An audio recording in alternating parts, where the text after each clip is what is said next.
nice. That's my little man. Daddy, where were you? I was working. Where have you been? I don't understand. All night. I called you, I left you messages, I even waited up for you. And you're just getting back. I just want you know that when I go out chasing a deal, I usually stay till it's done. I know, but it's not fair to leave SJ and I alone all night. The boy is starting to ask questions. You know, I knew it. With all the questions he was asking and, where was I should help him with his homework, I know you put him up to it. I mean, I can't help that. I had to chase a deal that took me all the way to Ikorodu and then all the way back to Shango Tedo. That's a lot. Look, I know you work so hard, but you still have to make an effort. Eh? So we don't set a bad example. Oh God, would you just please stop bugging? Am I not doing all of this stuff so that we can have a comfortable life? Soj, I know and I understand. Do you really? It looks like when I go out and I'm chasing money, you prefer that I'd rather stay here and depend on you so that you can lord it over me. That's not fair. In all the time we've been married, I never bring it up that I'm the one bringing in the money. Because I believe my money is our money. Okay, so why bring it up now? Why bring it up now? Look, I see through all this your act. I see through it. It doesn't fool me because I know that you are very resentful and that's why I will continue to try. So if it means that I stay out all night, so be it. Don't call me, don't be worried. Soj, I'm sorry. I'm sorry. I'm sorry, I didn't mean to make you upset. Calm down, I'm sorry. Yeah, but you two, why are you now leaving emojis on that Chinasa's Instagram? Huh? Are you Soj, kidding? we're married now, and people notice these things. Even my friends were starting to ask. Your friends. Look, Adeswa, if you don't want me to go anywhere, or you don't want me to have any friends, you better say that now so that I will know that I'm in prison now. I didn't say that. No, because marriage to you is a place where you have no friends and you can go nowhere. What's going on? Mommy, good morning, ma. Did we wake you up? Why won't you wake me up? When you are shouting at my son in his own house so that the whole neighbors can hear, how won't you wake me up? Mommy, I'm sorry. I didn't know we were disturbing you. I was just asking Soji here why he was... Why what? Instead of you to think of how to relax your body so that it can produce a second grandchild for me, you are here fighting and shouting at him every single time. I'm sorry, Mom. Sorry for yourself. See, I know what is your problem. You don't want my son to go out and progress, Abby. You want him to be here empty-handed so that you can continue to control him with your money. But you know what? You have failed. Oshi. Mommy, it's okay. Like her. Oh, welcome me. Me, I just came to say my own. No. Vaya well, sorrow. Handle your wife, oh. Mommy, you're okay. So we're okay. Actually, more okay. I'm actually going to go out again. Yes, some guys called me to talk about a brief that I submitted earlier in the week. So, I mean, I just came back so that I could tell Adeswa that I'm going to spend the whole day out today again.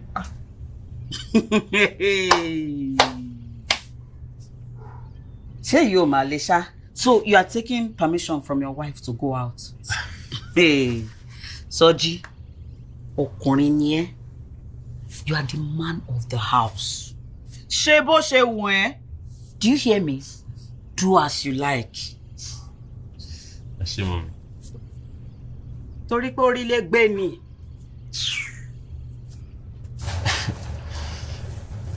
What? She's my mom. What am I supposed to tell her? See, baby, my guys are calling me. I need to go take a shower, okay? Why does it do that? Inside the Minds of Angry and Controlling Men by Lundy Bancroft. I recently reviewed The Smart Money Woman, a Nigerian TV show. The show follows 5 friends, one of whom I was concerningly, often regrettably hard on. Adesua is married to this leech of a man who recklessly spends her money with his boys and hookups, gets scary mad when he's called on it, and by the close of the series has run off with all her money, leaving her and their son with nothing. Spoiler, sorry. During my review, I ranted about how dumb she is, how spam makes you stupid, and more along that line. I knew her husband Soji was trash, but in my head, there's this expectation that women with money should just leave bad relationships. Like, what's keeping you there? I felt bad about being so hard on her, especially considering how scary, intimidating her husband sometimes got. A classic sign of abuse, which meant I was wrong, and I knew I was wrong in my criticism of her just because she's a rich woman. Even rich women are victims, and the problem remains abusive men. The problem remains patriarchy and all the ways it pervades our society. So I started reading Lundy Bancroft's Why Does It Do That? Inside the Minds of Angry and Controlling Men. And let's just say, I've been learning a lot. Beyond that, it's given me such compassion for women who get caught up in the grips of abusive men. If you're not able to read the book and want an in-depth investigation into what he says, I got you. It's no substitute for reading the book for many reasons, including the book has such great examples throughout, examples that I haven't been able to include. If you can, read it or get the audiobook. The plan was to put this out weeks ago, and then life happened to me. And shortly after that, we were knee-deep in a revolution that started with rejecting the Finance Bill 2024 in Kenya. After the protests started, I found myself wondering if this was the right time to put this out. For some reason, I felt like I should be focusing on pure political works. But then it turns out, men don't pose their violence against women because we're building a movement. Reports of women and children being brutalized by men continue to be reported daily. Plus, someone shared a reading list on the women of the Black Panther Party discussing the folly of ignoring the gender question and all that's attached to it, including patriarchy and misogyny. So here we are, right in the middle of this revolutionary period. We need to continue to speak out against all forms of abuse against women. They're not putting their abuse on break, and so neither can we go on break. So let's get started learning about abuses, and hopefully we'll learn something that'll help protect us and make us more understanding of abused women. Introduction. Here's some key things from Bancroft's introduction, just so we're on the same page. Abusers. It's a heavy word, and many people would be hesitant to apply it to their partners. Bancroft uses the term abuser because he wanted a simple word that could, quote, apply to any man who has recurring problems with disrespecting, controlling, insulting, or devaluing his partner, whether or not his behavior also involves more explicit verbal abuse, physical aggression, or sexual mistreatment. Abuser is just a shorthand way of referring to men who use a wide range of controlling, devaluing, and intimidating behaviors, and as a result, chronically make their partners feel mistreated or devalued. So if you're hesitant to apply the term to your partner, that's fine, but that's his reasoning for using it. Abusers equal he. While people can be abusers regardless of gender and sexuality, Bancroft chooses to use the pronoun he to refer to the abusive person and she to refer to the abused person because, quote, they correctly describe the great majority of relationships in which power is abused. Bancroft also focuses on heterosexual relationships, though the principles are transferable. Who's the book for? According to Bancroft, the people who can best benefit from this book and all his land are women. He says, quote, the people who can best benefit from knowledge about abusers and how they think are women, who can use what I have learned to help themselves recognize when they are being controlled or devalued in a relationship, to find ways to get free of abuse if it is happening, and to know how to avoid getting involved with an abusive man or a controller or a user next time.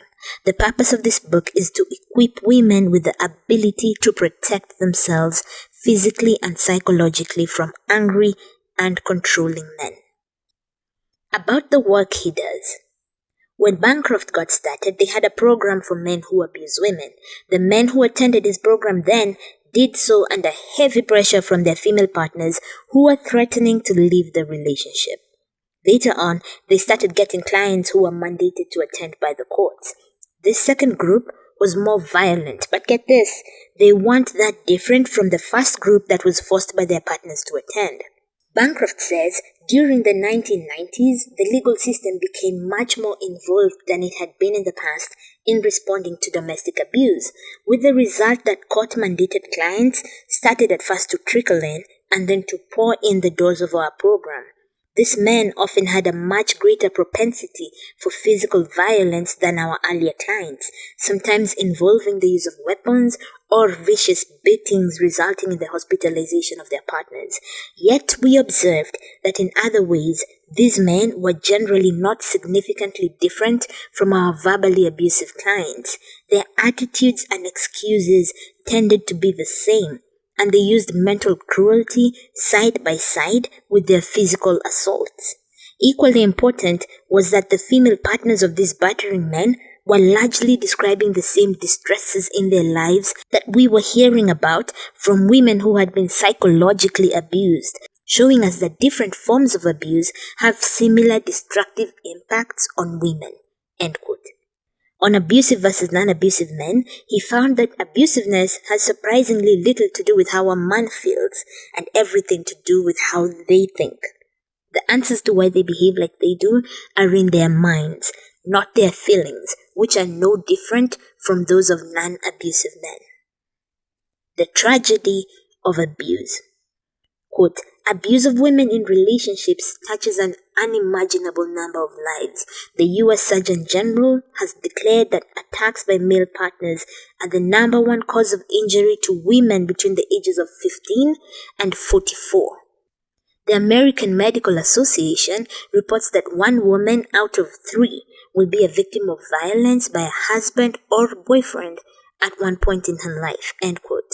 Beyond that, partner violence is linked to 1 out of 4 suicide attempts among women, as well as substance abuse problems in adult women. The abuse of women also messes up kids. Quote, experts estimate that 5 million children per year witness an assault on their mothers, an experience that can leave them traumatized. Children exposed to violence at home show higher rates of school behavior and attention problems, aggression, substance abuse, depression, and many other measures of childhood distress. End quote. Abusers rarely change. Bancroft says counseling men is difficult work, and men are rarely willing to face up to the harm they're causing and have caused women and children.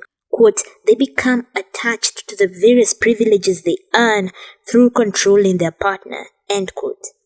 Giving up privilege is a bitch, so why does Bancroft work with abusers if it's so hard for them to change? 1, if even one of the men changes, he'll have made a lasting impact on his wife and kids.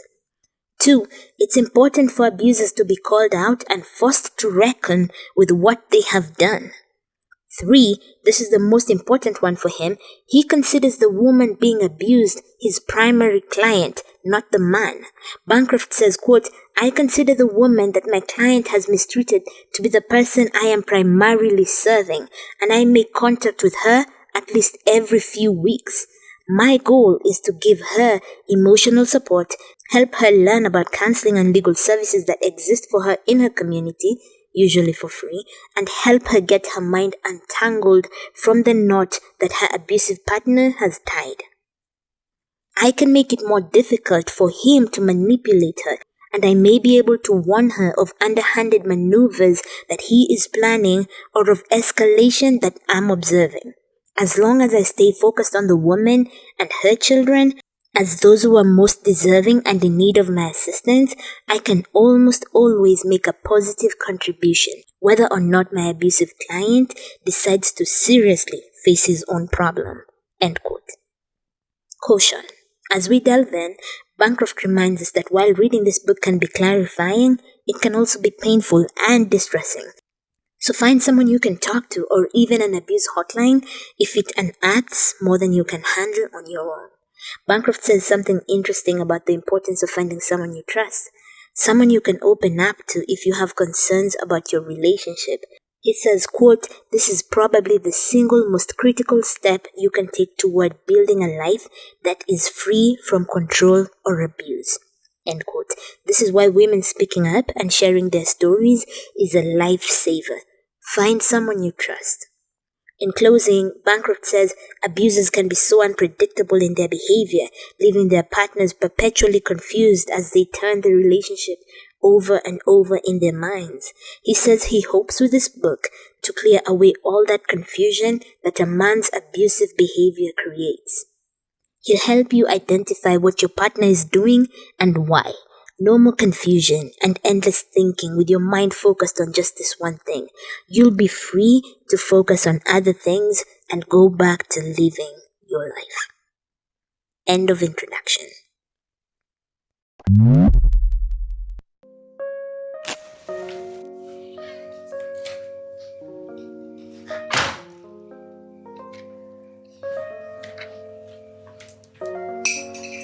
Hey. You're home early. Yes. I thought I'll come home early and make us something nice to eat. It's been a while we ate together. Just us two.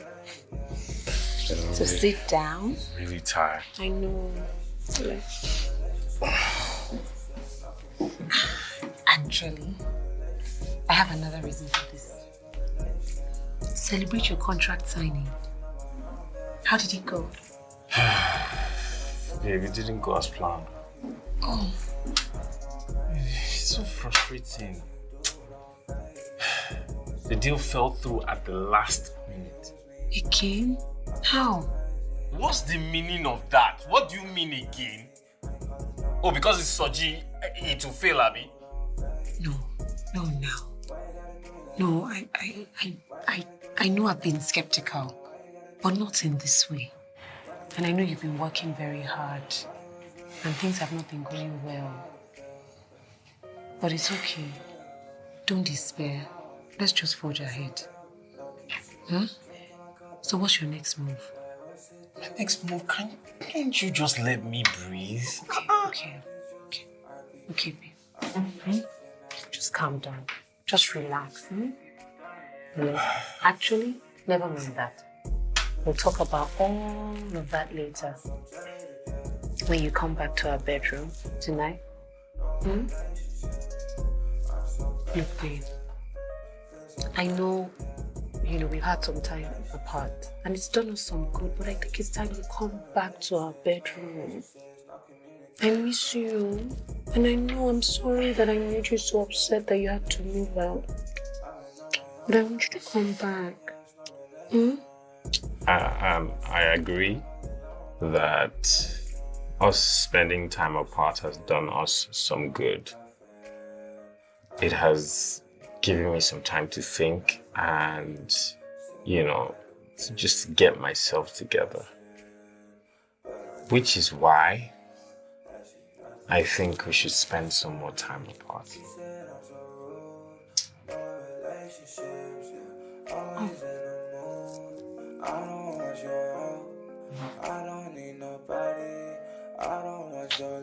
I'm going to go inside and freshen up.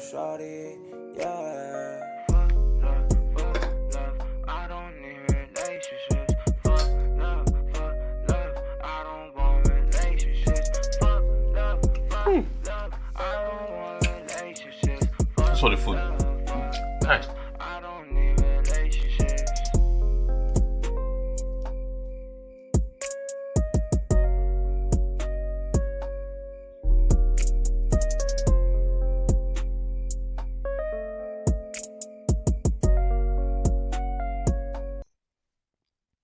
Part 1. The nature of abusive thinking. Chapter 1. The mystery. One of the best things about this book is how he uses the real-life examples of women he's come into contact with and the things they've said to him. Here are some things women have said to him. He's two different people. I feel like I'm living with Dr. Jekyll and Mr. Hyde. He really doesn't mean to hurt me. He just loses control. Everyone else thinks he's great. I don't know what it is about me that sets him off. He's fine when he's sober, but when he's drunk, watch out. I feel like he's never happy with anything I do. He's scared me a few times, but he never touches the children. He's a great father. He calls me disgusting names, and then an hour later, he wants sex. I don't get it. He messes up my mind sometimes. The thing is, he really understands me. Why does he do that? Here are some key themes that kept coming up over and over in their clients' stories. 1. His version of abuse is different from hers. Bancroft tells the story of a guy, Dale, who said his relationship entered rocky terrain about a year ago. According to the abuser, his 11-year marriage to his wife Eleanor was good until she met this woman who was so jealous of his wife that she set out to wreck it. According to Eleanor, though, Dale had become abusive a few months after the marriage. He shoved and slapped her and broke things, the usual. Then she met with this new friend, and the friend told her that what Dale was doing was abuse, and she had done nothing to deserve it. So she started standing up to Dale, which only pissed him off. According to Dale's account, they were still together, but when Bancroft spoke to Eleanor, she said they were separated. Bancroft talks about how they always make sure to get the woman's side of the story, and it always is undoubtedly different from what the guy is saying. 2. He gets insanely jealous, but in other ways, he seems entirely rational. Bancroft tells the story of a young client, Marshall, who was meeting his wife at the lobby of the building where she worked. When she got off the elevator, it was just her and this guy, so he started peppering her with questions and accusations about what she'd been doing with the guy in the lift. He got pissed off, blowing up at her, calling her a slut, even as she tried to calm him down, insisting nothing had happened. Later on, at group therapy, when it was pointed out that it was impossible for his wife to have had full-on intercourse with a guy in the elevator of a busy office building at lunchtime, he considered that the accusation had no basis and was not true. He was being completely irrational, even though in other areas of his life, he was just a reasonable guy. 3. He succeeds in getting people to take his side against her. Bancroft tells the story of this man, Martin, who admitted to humiliating his longtime girlfriend in front of other people, as well as flirting with other people in front of her and ruining important events in her life by causing a scene. He admitted to insulting and ignoring her so she'd feel how he felt when she hurt him. This guy was in therapy and had managed to convince his therapist that his longtime girlfriend had control issues and even obsessive-compulsive disorder. Bancroft calls and asks the therapist if she was treating them both. She says no. He asks if she'd at least spoken to Ginny before diagnosing her. Therapist says no. She hadn't spoken to Ginny even once. Therapist insists that this guy Martin is unusually perceptive and sensitive. How did this guy manage to convince a therapist to not only support him but also diagnose a woman sight unseen? Key lesson here: an abusive man is not a reliable source of information about his partner. 4. During some incidents, he seems to lose control, but certain other controlling behaviors of his appear very calculated. Bancroft tells the story of this guy, Mark, who joined his program. Bancroft asks him what the top 3 complaints his partner has so they can set behavioral goals. Mark says his girlfriend complains about him not making her a priority, so they set the goal as spend more time with Aileen. Make her a priority. Then Bancroft does his usual talk to the abused woman thing. Aileen says they was even broken up for a while. Then a few weeks later, Mark called her and said he joined this abuser program and the counselors told him that being together would help him work on his issues. Aileen doesn't want to get back together, but also doesn't want to stand in the way of him getting better. So she starts seeing him again. She's like, if that's what the program recommends, okay. Needless to say, everything Mark had said was a lie, just more of his manipulation, this time while using the abuser program. Unfortunately, this high degree of manipulativeness that Mark used is not uncommon among abusive men. 5. Sometimes he tends to be really changing, but it tends to vanish.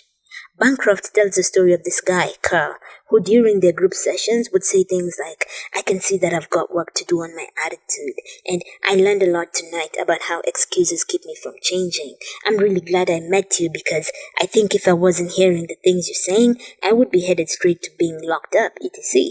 He said all the right things. So Bancroft does his usual call the partner thing and calls the girlfriend. But something seems off. She seems uncomfortable. He cuts the call short, assuming Carl is right there with her. Next week in group, while someone else is running the session, Bancroft slips out and calls the girl, knowing Carl is in group. And boy, does the girlfriend Peggy have a lot to report. So every Wednesday night after the program, Carl comes home in a rage. She's literally afraid to be in the house on Wednesdays after his sessions. Carl talks about how the program is bullshit and how he wouldn't have to attend if she hadn't called the cops on him. Meanwhile, do you know why she'd called the cops? He had a history of beating her. We're talking black eyes, smashed furniture, holding a knife to her neck, and so on. As a bonus, in those rants, Carl swore about how he especially hated that Bancroft guy. Bancroft later found a way to get the guy kicked off the program without revealing what the girlfriend had said. In conclusion, first, all this irrational behavior, mood swings, and other erratic acts serve to leave women confused about what's happening and why. This is exactly what abusers want, to remain a confounding mystery. He wants everyone around him to believe his behavior makes no sense, so everyone focuses on everything but the real causes of his behavior. The purpose of books like this is to strip away all that confusion they hide behind. When he is exposed and the mask is removed, his power begins to melt away. Second, abuse is not a product of bad relationship dynamics. You are not the cause of his abusive behavior, and you cannot improve things by changing your own behavior or attempting to manage your partner better. To quote Bancroft, abuse is a problem that lies entirely within the abuser. Brief recap on those common themes among abusers. 1. His version of abuse is worlds apart from hers. 2. He gets insanely jealous, but in other ways, he seems entirely rational. 3. He succeeds in getting people to take his side against hers. 4. During some incidents, he seems to lose control, but certain other controlling behaviors appear very calculated. And 5. Sometimes he seems to be really changing, but it tends to vanish.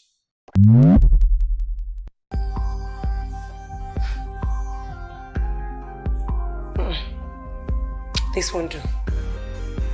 No, babe. No. You can't say that. Look, I miss you like crazy.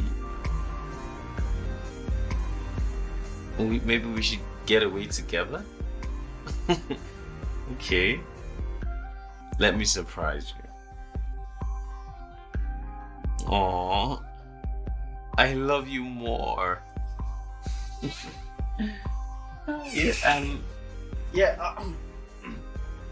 Yeah, of course. So, if you set the date for the meeting, then we can sit and talk. Of course, I'll give you a call tomorrow. All right. Good night. Thanks. Another gig?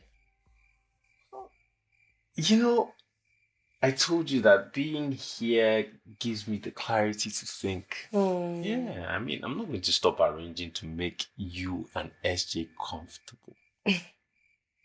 Aw. So, if Mohammed will not go to the mountain, then the mountain will come to Muhammad.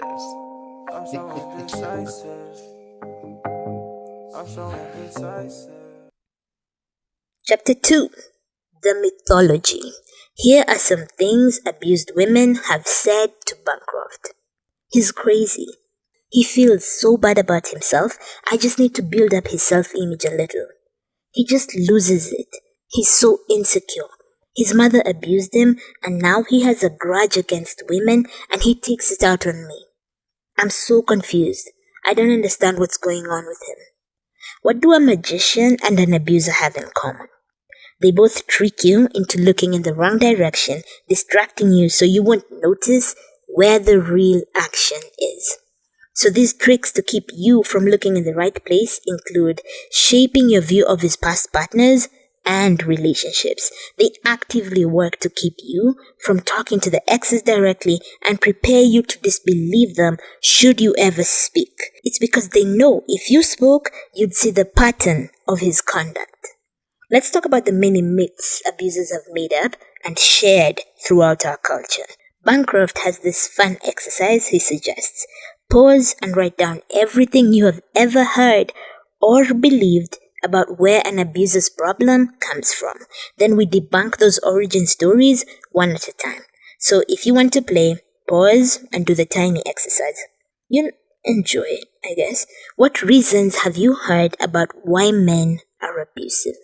What reasons have you heard about why men are abusive? Cool. Bancroft goes over 17 myths about abusers. How many have you heard and worse, believed? Don't worry, everyone has at least one. 1. He was abused as a child. 2. His previous partner hurt him. 3. He abuses those he loves the most. 4. He holds in his feelings too much. 5. He has an aggressive personality. 6. He loses control. 7. He is too angry. 8. He is mentally ill. 9. He hates women. 10. He is afraid of intimacy and abandonment. 11. He has low self-esteem. 12. His boss mistreats him. 13. He has poor skills in communication and conflict resolution. 14. There are as many abusive women as abusive men. 15. His abusiveness is as bad for him as for his partner. 16. He is a victim of racism. 17. He abuses alcohol or drugs. Let's explore each briefly, very briefly. Bancroft goes into detail, but I'm not going to be able to do that, so check out the book. Myth number 1. He was abused as a child. This is the hurt people myth. He was mistreated as a child by his mother or stepmother, and now he has this thing against women.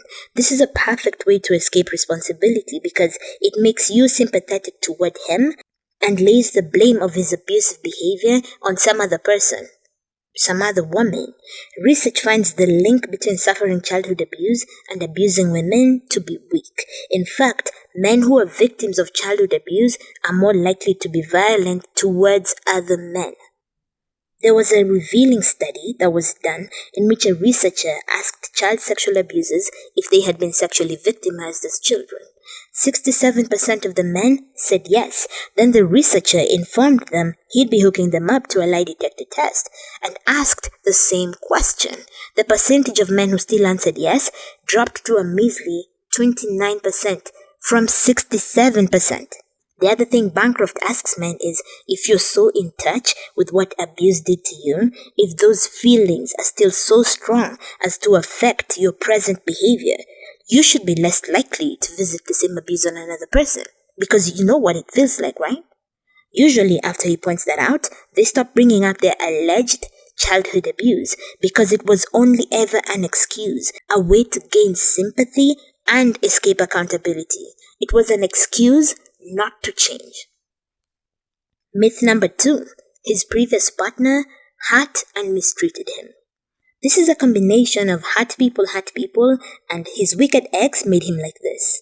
According to the abuser, the things she allegedly did that made him this new horrible man may include things like cheating on him, trying to control him, expecting him to wait on her hand and foot, turning the children against him, getting him arrested, etc.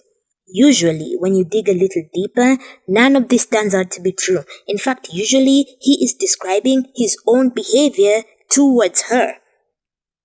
So many women have had the misfortune of being with abusers, and so he immediately gets sympathy. The stories he tells also excuse his abusive behavior. Oh, he is so jealous because his ex cheated on him. Oh, he loses his temper when you tell him to clean up after himself because his ex was so controlling. Oh, he keeps cheating on you because his ex cheating made him afraid of commitment. A man who was genuinely mistreated in a previous relationship would not be using that experience to get away with hurting you. The moment he uses that experience as an excuse to mistreat you, Stop believing anything he says about that relationship, and if you can, track down that ex and talk to her. Myth number 3. He's abusive because he feels so strongly about you. First, if he felt so strongly about you, he'd reserve his best behavior for you. Many people reserve their best, kindest behavior for their loved ones and partners. Do these people feel less strongly for their loved ones? No. Second, abusive men have other people they're close to. Do they also treat them poorly? No. Do they abuse their other loved ones? No. That tells you everything you need to know about this he feels so strongly about you that he's abusive myth. Myth number 4. He holds in his feelings too much and they build up until he bursts. This is the one that claims he is just repressed. He just needs to get in touch with his emotions and learn how to express them so he doesn't explode. Here's what Bancroft says, quote, rather than trapping everything inside, they, abusers, actually tend to do the opposite. They have an exaggerated idea of how important their feelings are, and they talk about their feelings and act them out all the time. When he feels bad, he thinks that life should stop for everyone else in the family until someone fixes his discomfort. End quote. It's not his feelings he's too distant from. It's his partner's feelings and his children's feelings. Myth number 5. He has a violent, explosive personality. He just needs to get less aggressive. Let's call this one, the fascists wear black. It's the assumption that only certain types of men are abusers. The assumption is that abusive men come in one type, angry, aggressive. Meanwhile, the majority of abusive men are calm and reasonable in their other dealings, and the gentle and sensitive ones can be vicious and even violent to their partners. This is also the one that assumes that only poor and educated types are abusive. Meanwhile, professionals and college-educated men have roughly the same likelihood of abusing women as anyone else. Class and racial stereotypes regarding abuse are particularly strong. Myth number 6. He loses control of himself. He just goes wild. In one story, a woman tells Bancroft how her partner would just lose control and break everything. Then later, like a storm, it would pass and he'd be calm and embarrassed about what had happened. Bancroft asked her 2 questions. 1. When he broke things, were they hers or his? If you guessed hers, go to the front of the class. 2. Who cleans up the mess afterwards? If you guessed her, once again, go to the front of the class. It wasn't so berserk, after all, and if he'd been really remorseful, he'd have cleaned up the mess he made. Men know what they're doing. They're aware of the tactics they're using and why they're using them. Bancroft says, quote, as we review the stories of my clients throughout this book, you will observe over and over the degree of consciousness that goes into their cruel, controlling actions. End quote. Always remember, men who have apparently lost all control find a way to calm themselves down when police arrive because they had never lost control in the first place. Self-control is not the issue. In fact, one abusive man told Bancroft about how he managed to escape arrest repeatedly. He talked about how calm his demeanor would be by the time the police got there. His partner, who he'd been abusing, on the other hand, would be the one who was out of control because of fear, but all the police would see is a calm man and an out-of-control woman. Myth number 7, he's too angry. He needs to learn anger management. Abusers are not abusive because they're angry. They are in fact angry because they are abusive.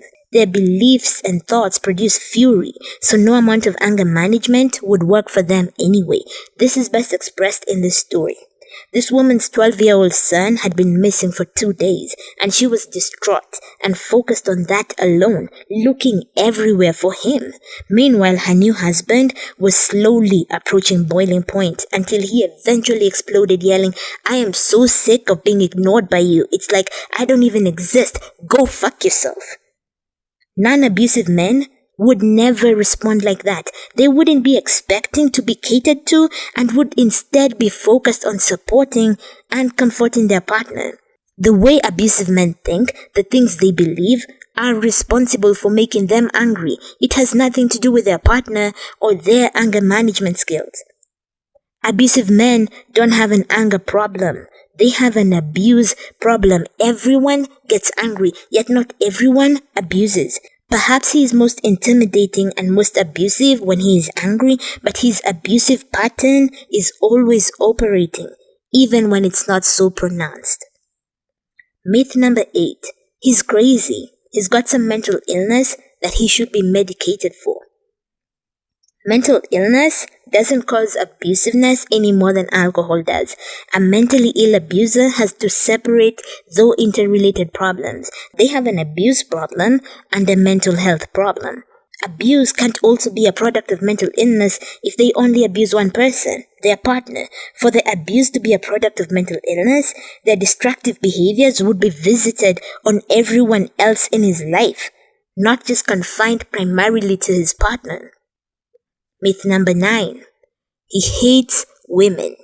So here's where I disagree with Bancroft. He says abusive men don't hate women because they often have close relationships with their mothers. Then he says what abusive men have when it comes to women is a disrespect towards them. He says that, quote, while a small number of abusive men do hate women, the great majority exhibit a more subtle, though often quite pervasive, sense of superiority or contempt towards females. End quote. Here's my thing though. That sense of superiority, disrespect, contempt, belief that women should cater to their needs and are not worthy of being taken seriously are what we mean when we say abusive men hate women. Hate is not that feeling. It's this contempt, disrespect, and inferiority they view women with. So, what do you think?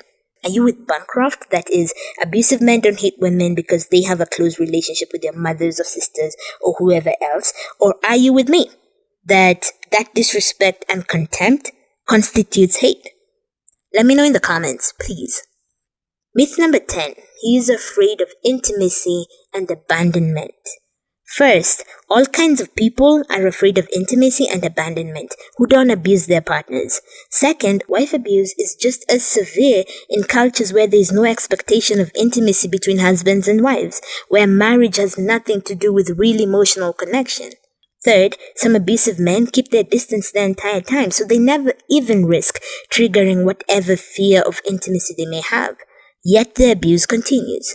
Finally, abusive men usually have their worst incidences of abuse after periods of mounting tension, not when they're closest to their partner to trigger their alleged fear of intimacy or abandonment. Myth number 11. He suffers from low self-esteem. He needs his self-image shored up. Abusive men are usually self-absorbed, expecting everyone to cater to them and bend over backwards to meet their needs. Thinking their issue is low self-esteem just turns even more of the focus on him and his needs, which only makes him worse. He gets used to the attention and his demands only escalate. Bancroft makes a great point when he says, quote, think for just a moment about how your partner's degrading and bullying behavior has hurt your self-esteem. Have you suddenly turned into a cruel and explosive person? If low self-esteem isn't an excuse for you to become abusive, then it's no excuse for him either. End quote. Myth number 12. His boss abuses him, so he feels powerless and unsuccessful. So he comes home and takes it out on his family, where he can feel powerful. This is another version of hurt people, and more of poor lower class people are more likely to be abusive. You know how it goes. The boss abuses the man abuses woman abuses child kicks the dog. This is not true for many reasons, including abusers count among their ranks good-looking, successful men at the top of their fields. In fact, Bancroft says, quote, the more power these men have in their jobs, the more catering and submission they expect at home, end quote, which is why I personally think rich, powerful men are extra dangerous. Anyway, Bancroft says, quote, in my 15 years in the field of abuse, I have never once had a client whose behavior at home has improved because his job situation has improved, end quote. Myth number 13. He has poor communication, conflict resolution, and stress management skills. He needs training. It's not that they don't have communication and conflict resolution skills. It's that abusers don't want to handle these kinds of issues non-abusively when it involves their partners. They resolve conflict and communicate perfectly well in other situations, such as at work.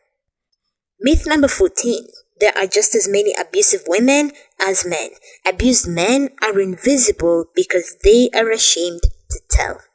First of all, it's not easy for women to speak about their abuse either. This thinking underestimates how humiliating it is for women to reveal abuse and how much women also crave dignity. Second, when it comes to men claiming abuse, it's important to remember that abusive men commonly play the role of victim, and most men who claim to be battered men are actually the perpetrators of violence, not the victims. Third, if men were being abused at nearly the same rate, neighbors would hear something. Police would be coming across these cowed, abused men. Bancroft says that about 1/3 of his physically abusive clients were arrested because a neighbor called the police. People often respond that women are more emotionally abusive in response to this argument. Bancroft recounts this story, quote, "In the efforts to adopt victim status, my clients try to exaggerate their partner's verbal power. Sure, I can win a physical fight, but she's much better with her mouth than I am, so I'd say it balances out. One very violent man said in his group session, quote, "She stabs me through the heart with her words," end quote, to justify the fact that he had stabbed his partner in the chest with a knife. To this, I reply with Bancroft's words, there certainly are some women who treat their male partners badly, berating them, calling them names, attempting to control them. The negative impact on these men's lives can be considerable, but do we see men whose self-esteem is gradually destroyed through this process? Do we see men whose progress in school or in their careers grinds to a halt because of the constant criticism and undermining? Where are the men whose partners are forcing them to have unwanted sex? Where are the men who are fleeing to shelters in fear for their lives? How about the ones who try to get to a phone to call for help, but the women block their way or cut the line? The reason we don't generally see these men is simple. They're rare. Claims of women's emotional abuse are gravely exaggerated. Myth number 15. Abuse is as bad for the man who is doing it as for his partner. They are both victims. Obviously, being an abuser is not a healthy lifestyle choice. Still, abusive men, unlike addicts, don't ever hit rock bottom. Their relationships and careers can remain successful regardless of their abuse. They also bounce back quickly from their abusive actions, which is never the case with victims. Abused women contend with emotional and physical pain, loss of freedom, self-blame, trauma, and so much more. Bancroft says, quote, "An abuser can usually outperform his victim on psychological tests, such as the ones that are routinely required during custody disputes, because he isn't the one who has been traumatized by years of psychological or physical assault. No one who listens carefully to the tragic accounts of abused women and then sees the abusers each week at a counseling group, as my colleagues and I have done, could be fooled into believing that life is equally hard for the men," end quote. So no, they're not both victims. Their suffering is nowhere near comparative. Myth number 16. He is abusive because he has faced so much societal discrimination and disempowerment as a man of color. So at home, he needs to feel powerful. More of the hurt people, boss abuses man, man abuses woman, woman abuses kids, kids kick the dog. First, in the US, majority of abusive men are white. Many of them are well educated and rich, so discrimination is not a central cause of abuse. Second, and here I'll quote Bancroft, quote, "If a man has experienced oppression himself, it could just as easily make him more sympathetic to a woman's distress as less so, as is true for childhood abuse," end quote. Choose better. Myth number 17. The alcohol is what makes him abusive. If I can get him to stay sober, our relationship will be fine.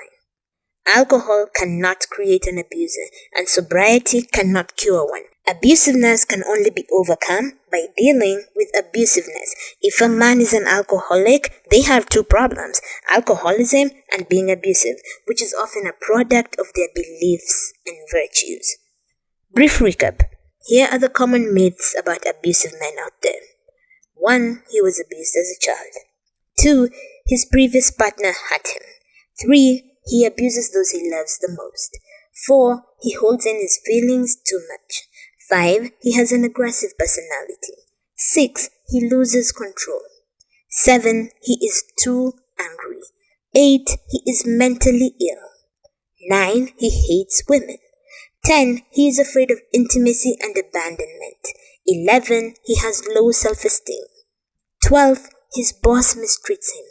13. He has poor skills in communication and conflict resolution. 14. There are as many abusive women as abusive men. 15. His abusiveness is as bad for him as for his partner. 16. He is a victim of racism. 17. He abuses alcohol or drugs. Let's unlearn these lies. End of chapter 2.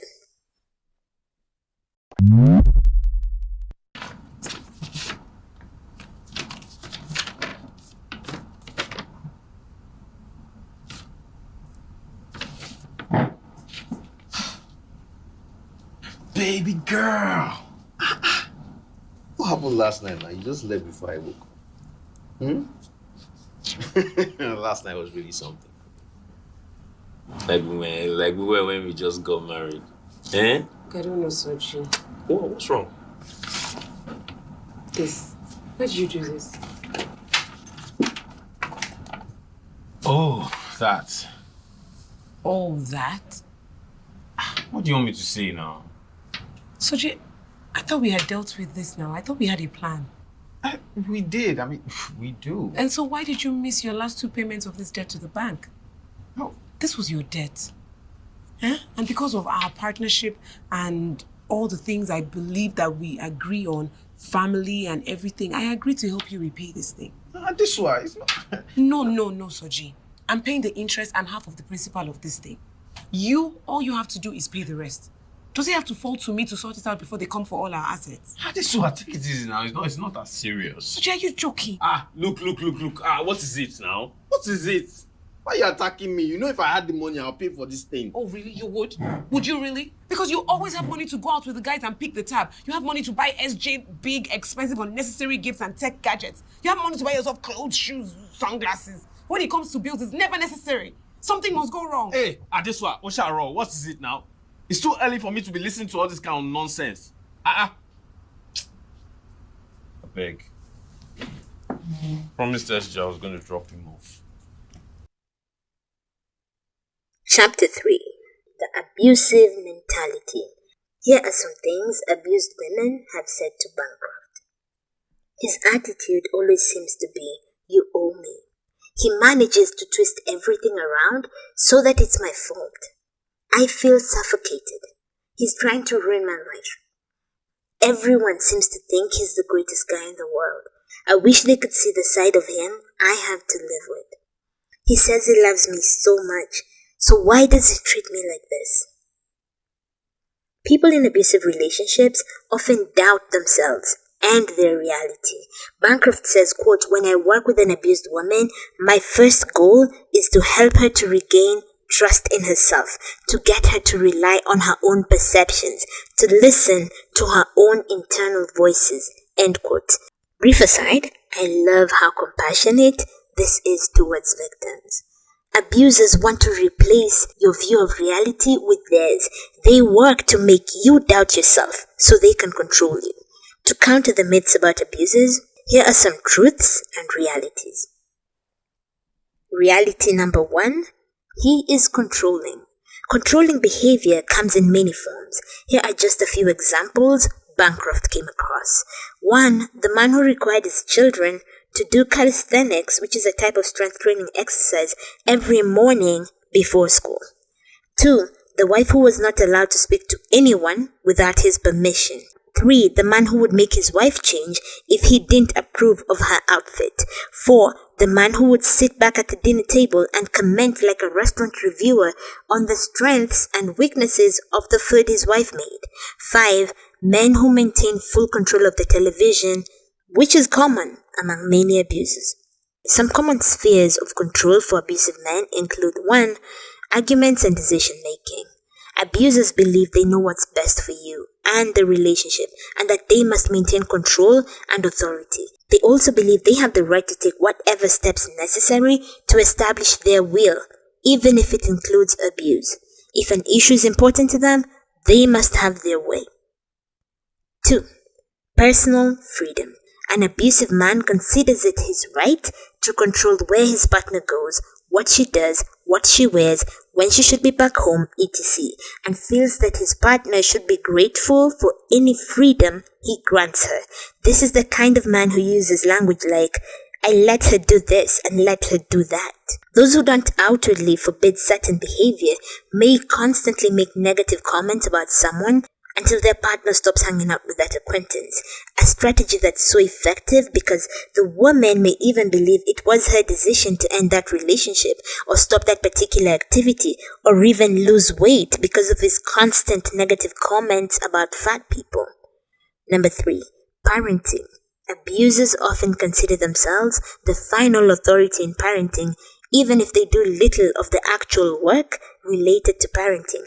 They see themselves as the wise coach who sits on the sidelines and issues directions, stepping in to offer the right approach and guidance. Bancroft says, quote, no matter how good a mother his partner is, he thinks she needs to learn from him, not the other way around. End quote. Reality number 2.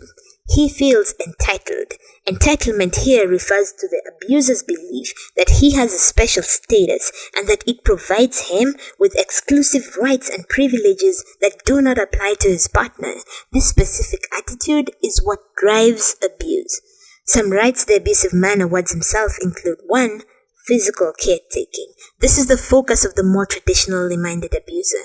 Cook, clean, care for the home, the children, etc. This is the one who sees you as an unpaid servant, performing endless labor. These men still exist. They just don't openly say they expect to find a warm meal on the table when they come home, but they still lose it if it's not there. 2. Emotional caretaking. You're supposed to always be at hand to meet his emotional needs, which includes anticipating needs he hasn't expressed yet. For example, never get tired of listening to him talk endlessly about himself. Never spend time doing what you enjoy alone, or fail to drop everything you're doing to soothe him when he's low. Your focus needs to always be on him and his needs. Number 3. Sexual caretaking. This means he considers it his partner's duty to keep him sexually satisfied. She can't turn him down, but he can turn her down. Sex must be on his terms. Even her pleasure exists for him. It proves to him his prowess. So if she, for example, fails to orgasm, he may resent her. 4. Deference. This refers to the abuser's entitlement to have his tastes and opinions treated as edicts. You better not disagree with him, certainly not in front of other people. The unstated rule is you are not to question his ideas. Number 5. Freedom from accountability. He sets numerous limits on his partner's conduct, but doesn't believe there should be any limits on his own conduct. For example, he can be highly critical of his partner, but she isn't allowed to raise any complaints about him. Reality number 3. He twists things into their opposites. A common way abusers twist reality is claiming they are the victims and their abusive tactics are only a response to their partner's actions. An abuser attacks his partner, and when she attempts to defend herself, it infuriates him, and he abuses her even further, then claims he was defending himself. Or a man continually bullies his partner with persistent insults. When she finally stands up for herself, he storms out, accusing her of nagging him. Reality number 4. He disrespects his partner and considers himself superior to her. The abuser tends to see his partner as less intelligent, less competent, less logical, and less sensitive than he is. Abuse and respect are diametric opposites. You do not respect someone whom you abuse, and you do not abuse someone whom you respect. Reality number 5, he confuses love and abuse. An abusive man often tries to convince his partner that his mistreatment of her is for her own good. I'm doing this because I love you and I care too much to sit back and do nothing. There's the African classic, a man who loves his wife will discipline her. This confusion of love with abuse is why we have vile acts described as crimes of passion. They stem from the belief that people can be driven by deep love to commit terrible acts. What could more thoroughly prove a man did not love his partner than these violent acts? Genuine love, where you respect your partner and want what's best for them, supporting their self-esteem and independence, is not compatible with abuse and coercion. Reality number 6, he is manipulative. Abusers use a variety of tactics to maintain control over their partners. Non-stop intimidation and bullying make them look bad and may make their partner see them for the bully they are. So they use manipulation to get what they want. Signs of manipulation. 1. Changing his moods abruptly and frequently, so you're always off balance, not knowing what to expect. 2. Denying the obvious about what he's doing or feeling, e.g., he's mad at you and hasn't been speaking to you, but insists that that's not happening. 3. Convincing you that what he wants you to do is what's best for you, essentially reframing his selfishness as generosity. 4. Getting you to feel sorry for him so that you will be reluctant to push forward with your complaints about what he does. 5. Getting you to blame yourself or blame other people for what he does. 6. Using confusion tactics in arguments, e.g., subtly changing the subject or insisting you're thinking or feeling what you aren't, or even twisting your words, to name a few. 7. Lying or misleading you about his actions, desires, or reasons for doing certain things. Lies, a form of psychological abuse, are a common tool for abusers. And 8. Getting you and the people you care about turned against each other. Reality number 7. He strives to have a good image. A woman dating an abusive man may end up wondering what's wrong with her, given that he gets along great with everyone but her, and everyone else thinks he's great. Abusive men have split personalities where they're charming and affable with other people, but are critical, intimidating, selfish, and domineering at home. Here are some reasons why they cultivate multiple personalities. 1. They're laying the groundwork to get off if it ever comes out. First, it makes her reluctant to reach out, for fear that people will not believe her. Second, in the event that someone, for example, overhears him being abusive, they'll wonder what she did to push such a nice guy to such limits. And the woman is right in thinking people won't believe her. People find it hard to believe that charming men can be mean, vicious, and violent. It's why so many abusive men get away with it. 2. The nice guy persona helps him feel good about himself. And 3. Gaslight her into believing she's the one with the problem if she's having relationship difficulties that may have been caused by him. After all, he gets along with everyone. Reality number 8. He feels justified. Abusers externalize responsibility for their actions, believing that their partners make them behave in abusive ways.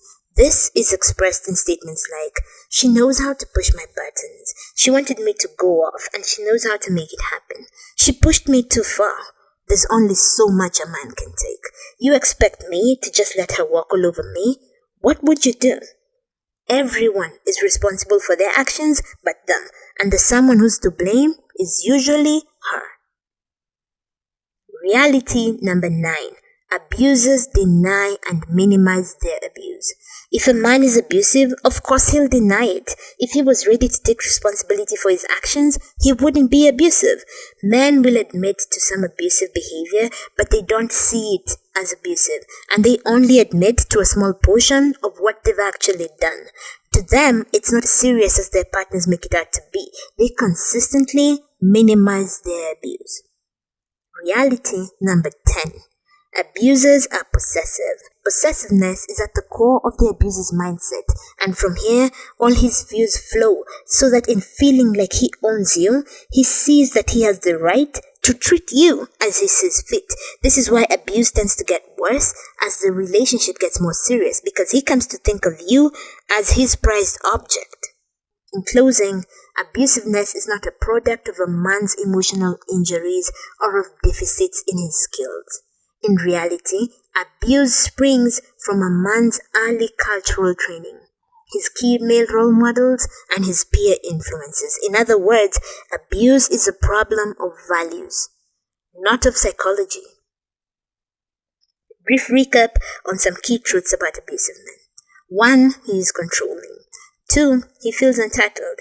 3. He twists things into their opposites.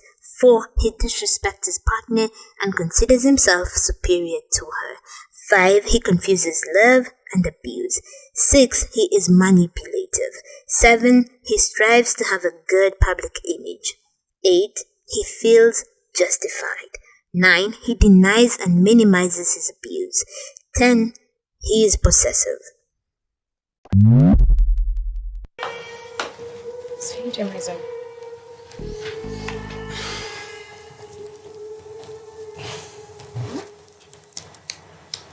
You know I love you, babe. Whatever. Just tell me what you want. Soji, I want more than this. But there's a day so Stop it now. Stop it now. I've told you, don't be saying her name around us. Don't let her taint our love. Oh, please, you clearly still love her. What? I'll fight with you. How many times have I told you, babe? What I feel for Adesua is obligation because of SJ. That's it. Chinasa, you are the best thing that ever happened to me. Soji, please stop. Oh. Okay, listen. Has there been any time where you asked me to do something or be somewhere and I didn't do it? You see? Look, babe, just tell me what you want. And if it's in my power, it's done. Forget Adesua. Don't mention that name again. My more, my bad child. Babe, she doesn't matter. Only you matter.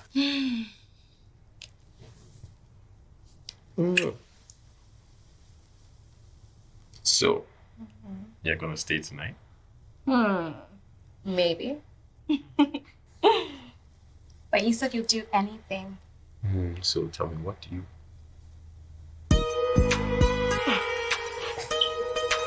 Small.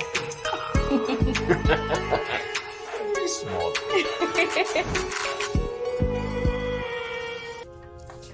Ma, there seems to be another signatory in your account. Is that correct? Yes. So?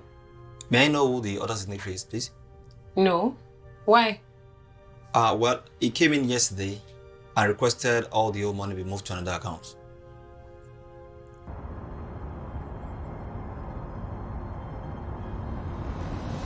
Soji? Soji? Where's my husband? Madam, Oga travel. What? After you left this morning, I saw Oka with 2 suitcases and he's traveling. Travel? Yes. Eh? Madam, didn't you know? Madam.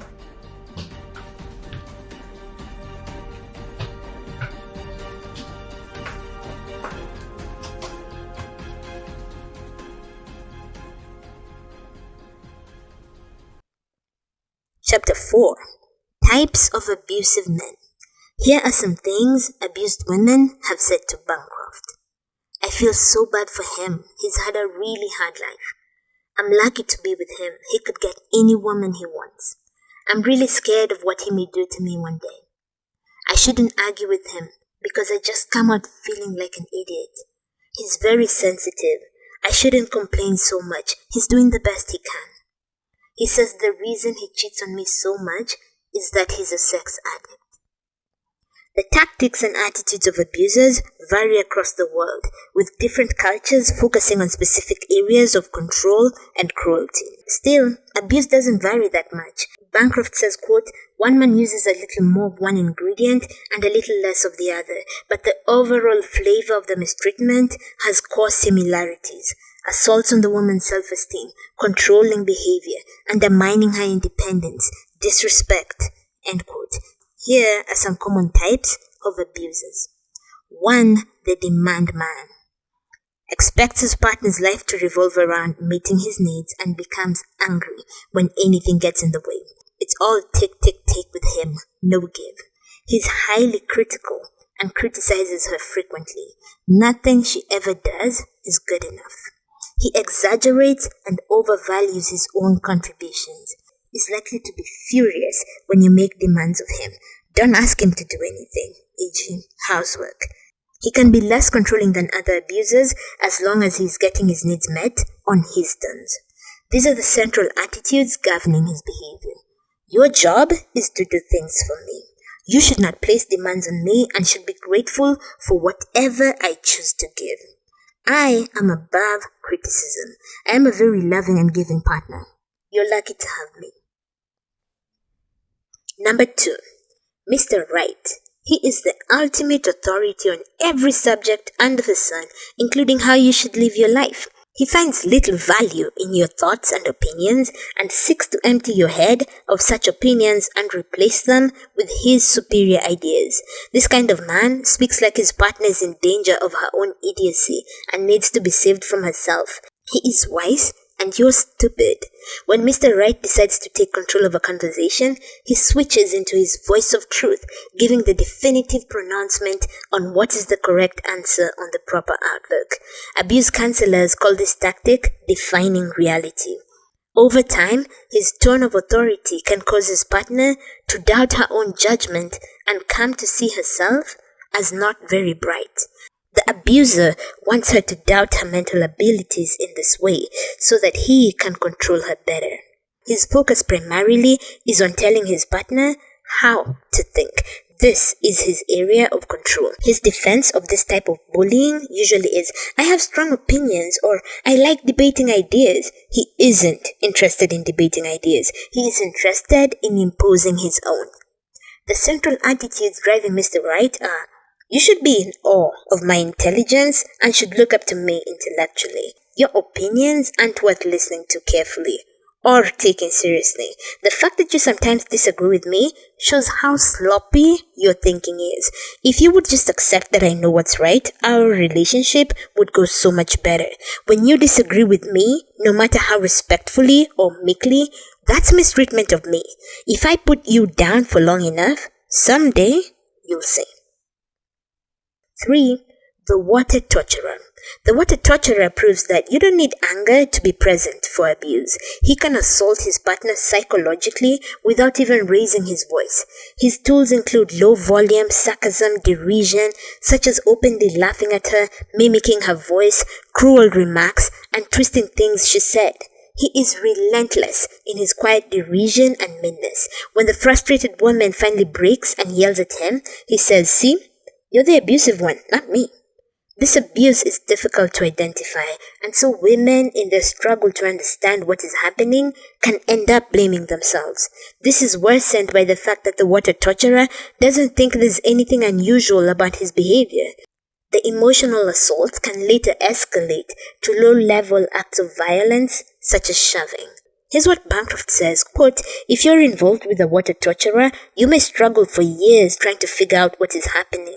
You may feel that you overreact to his behavior and that he isn't really so bad, but the effects of his control and contempt have crept up on you over the years. If you finally leave him, you may experience intense periods of delayed rage as you become conscious of how quietly but deathly oppressive he was, end quote. The central attitudes driving the water torturer are, you're crazy. You fly off the handle over nothing. I can easily convince other people that you're the one who is messed up. As long as I'm calm, you can't call anything I do abusive, no matter how cruel I am. I know exactly how to get under your skin. Number 4, the drill sergeant. This abuser runs his partner's life in every way he can. He controls her clothing, work, and relationships. He may listen to her phone calls, read her emails, and even require the children to report on her activities when he is away. He is fanatically jealous and verbally attacks her with accusations of cheating or checking out other men and saying things like, all women are whores. Usually, he's the one out having affairs. It's not fidelity he cares about, but possession. He is almost certain to be physically violent sooner or later. Living this type of abuser is extra difficult because of all the ways he monitors his partner. It's difficult, but not impossible. So don't give up. The central attitudes driving the drill sergeant are, I need to control your every move or you will do it wrong. I know the exact way that everything should be done. You shouldn't have anyone else or anything else in your life besides me. I am going to watch you like a hawk to keep you from developing strength or independence. I love you more than anyone in the world, but you disgust me. Number 5, Mr. Sensitive. This abuser is soft-spoken, gentle, uses the language of feelings and openly shares his insecurities and fears. He cries, openly hugs other men, reads the self-help books, and may have gone to therapy, and is familiar with that pop psychology language. He seems like a dream come true to many women. All this makes it difficult for people to believe he could be abusive. He has the potential to be as abusive as any other type. When he's violent, he'll find a way to blame you for wounding him so deeply that he had no choice, or blame some other emotional wound. Here's an example of what this dynamic may look like. You seem to be hurting his feelings constantly, though you aren't sure why, and he expects your attention to be focused endlessly on his emotional injuries. When your feelings are hurt, on the other hand, he insists on brushing over it quickly. With the passing of time, he increasingly casts the blame onto you for anything he is dissatisfied with in his own life. Your burden of guilt keeps growing. He starts to exhibit a mean side that no one but you sees and may become threatening or intimidating. He plays up his softness and fragility to divert attention from all the distraction he's leaving in his wake. The central attitudes driving Mr. Sensitive are, I'm against the macho man, so I couldn't be abusive. As long as I use a lot of psychobabble, no one is going to believe that I'm mistreating you. I can control you by analyzing how your mind and emotions work, what your issues are from childhood. I can get inside your head, whether you want me there or not. Nothing in the world is more important than my feelings. Women should be grateful to me for not being like those other men. Number 5, the player. The player is usually good looking and sexy, or at least he thinks he is. You feel lucky to be with him, and your self-esteem gets a boost. He seems largely interested in you sexually. Then he starts checking you out and flirting with other women, even in your presence. He doesn't want to get serious or move in together because he's been hurt in the past and has a fear of commitment, or he's not ready. This abuser's satisfaction comes from exploiting women and feeling like a sexual animal. Women around him seem to get mad at each other, complete with physical confrontations, but never direct their ire at him. Either way, this man damages your relationships with other women, including friends and family, because his persistent flirtation leads you to perceive them as threats. Even if he denies it, he is very likely cheating. He's also usually irresponsible and callous in dealing with his partner's feelings. His abuse can escalate to physical violence when he is confronted or caught in his infidelity. Bancroft says, quote, his promiscuity is a symptom of a deeper problem. He is incapable of taking women seriously as human beings rather than as playthings. With that mindset, he'll be a destructive partner whether he cheats or not. End quote. The central attitudes driving the player are, women were put on this earth to have sex with men, especially me. Women who want sex are too loose, and women who refuse sex are too uptight. It's not my fault that women find me irresistible. If you act like you need anything from me, I am going to ignore you. I'm in this relationship when it's convenient for me, and when I feel like it. Women who want the non-sexual aspects of them appreciated are bitches. If you could meet my sexual needs, I wouldn't have to turn to other women. Number 6, Rambo. Rambo is aggressive with everyone, not just his partner. He gets a thrill out of intimidating people and has an exaggerated stereotypical view of what a man is. Often he has a criminal past and grew up in a rough neighborhood. He has little patience for weakness, fragility, or indecision, and enjoys the role of protector. He appears to lack fear and can make a woman feel safe and protected, which may be attractive to a woman who comes from a violent home. Bancroft says, quote, however, he lacks respect for women, and this disrespect, combined with his general violent tendencies, means that it is only a matter of time before he will be the one you need protection from. End quote. Always remember, quote, the danger signs are violence and intimidation towards anyone, and disrespect and superiority towards women. The central attitudes driving Rambo are strength and aggressiveness are good, compassion and conflict resolution are bad. Anything that could even remotely be associated with homosexuality, including walking away from possible violence or showing any fear or grief, has to be avoided at any cost. Femaleness and femininity, which he associates with homosexuality, are inferior. Women are here to serve men and be protected by them. Men should never hit women because it is unmanly to do so. However, exceptions to this rule can be made for my own partner if her behavior is bad enough. Men need to keep their women in line. You are a thing that belongs to me, akin to a trophy. Number 7, the victim. To hear him tell it, life has been unfair to him. He has been chronically underestimated, misunderstood, and even abused by a former partner. The victim and his heart-rending tales appeal to a woman's compassion. The woman starts to hate his abusive ex, even though most men who cry victim are usually the abuser. Bancroft says, quote, the great majority of men who make such claims are physical abusers. Ask him for as much detail as you can about the violent incidents, and then try to talk to her, his ex, or seek out anyone else who could give you a different perspective on what happened, end quote. Second, quote, pay attention to how he talks and thinks about abused women. A genuine male victim tends to feel sympathy for abused women and support their cause.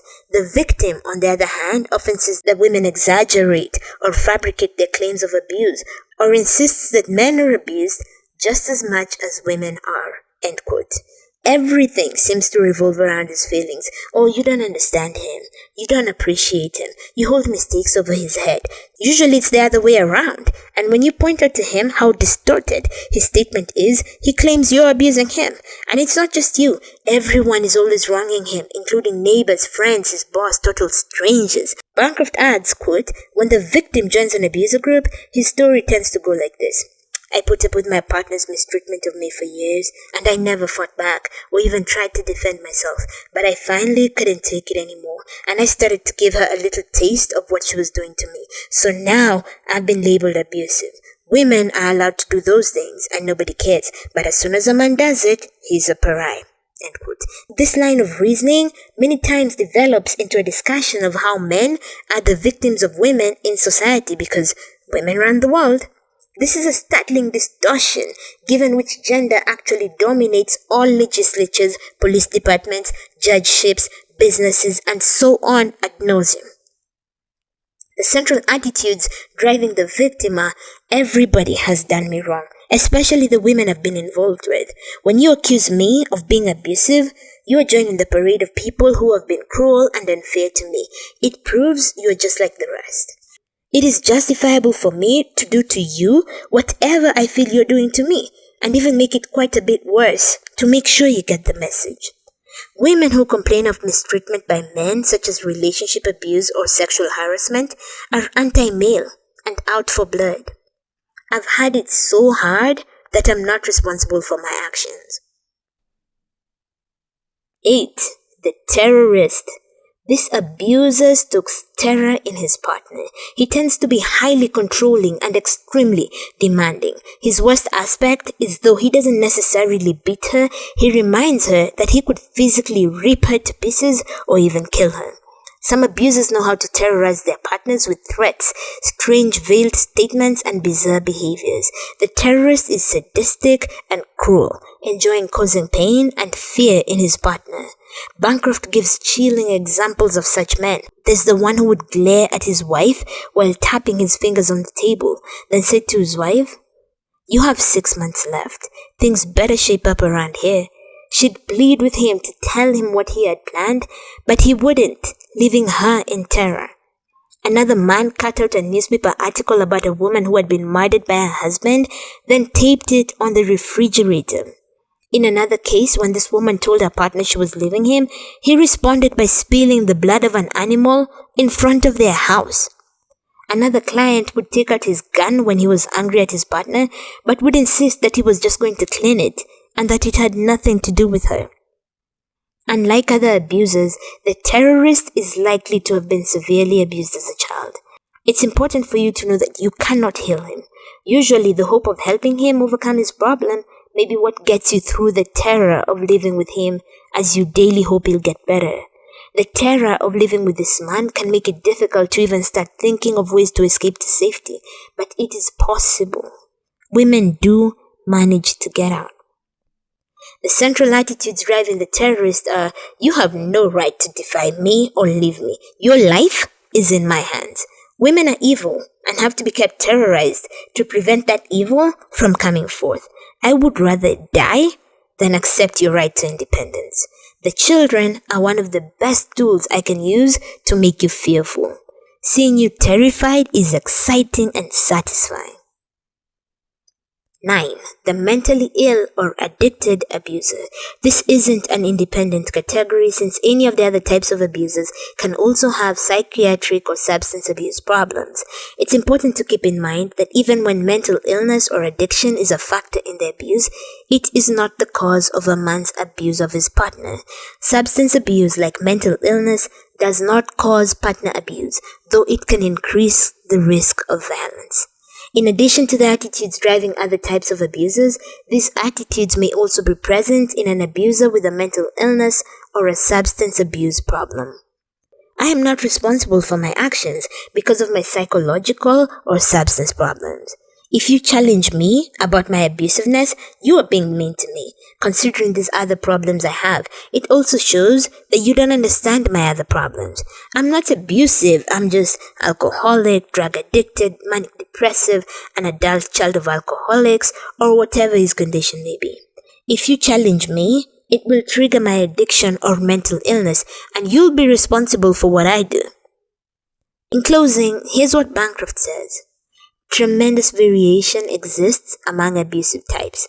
Your abusive partner may be of a type I haven't encountered yet, but that doesn't make him any less real. Many men are mixtures of different aspects. An abuser may change so much from day to day that he couldn't belong to any type. This style of abuser is so unpredictable that his partner can never make sense of what she's living with. An abuser of any type can have days when he turns loving, attentive and thoughtful. At these times, you may feel that his problem has finally gone away and that the relationship will return to its rosy beginning. However, abuse always comes back, eventually, unless the abuser has dealt with the abusiveness. There is help if you need it, and it's not your fault. Not a single bit of abuse is your fault. All fault lies with the abuser. End of part 1. Thanks for stopping by. Until next time, remember who you are. Love life, love people, stay lunatic. Bye.